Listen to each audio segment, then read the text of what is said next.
ahí es bueno que, bueno, sabía que todo ya teníamos por todo el repicado de las campanas y, bueno, vea, eso es lo que tenemos, ya tenemos el sonido de las campanas y ya vamos repicando esas campanas de la iglesia.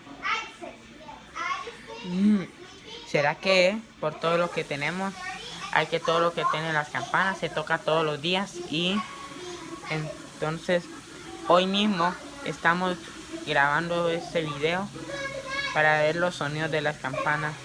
Es así. ¡Tan! Ve que ya tenía el sonido de las campanas. Es el sonido de las campanas.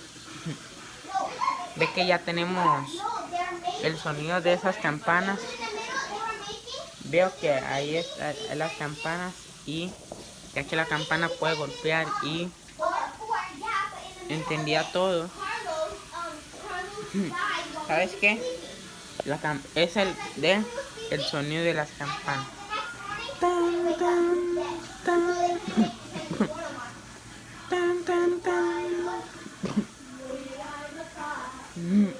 Ve que ya tiene el sonido de las campanas.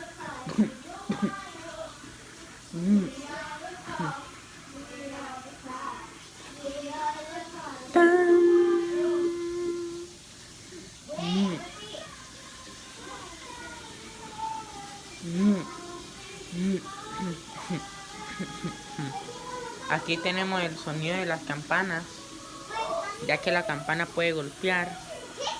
Y ve que ahí se sube por las escaleras y sube y suenan las campanas.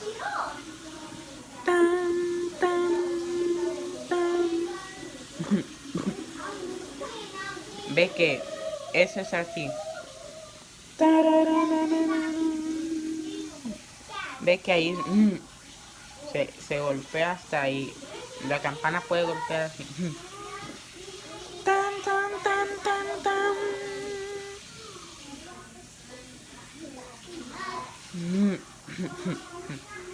Ve, ahí es la iglesia católica de las campanas. La campana puede golpear y el mismo de el sonido de las campanas.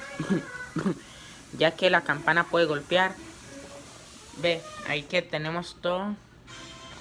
Así es eso. La iglesia católica es hasta arriba. Ve, arriba están las campanas. Ahí eso será esto. Esa es la campana de la iglesia que podemos tocar.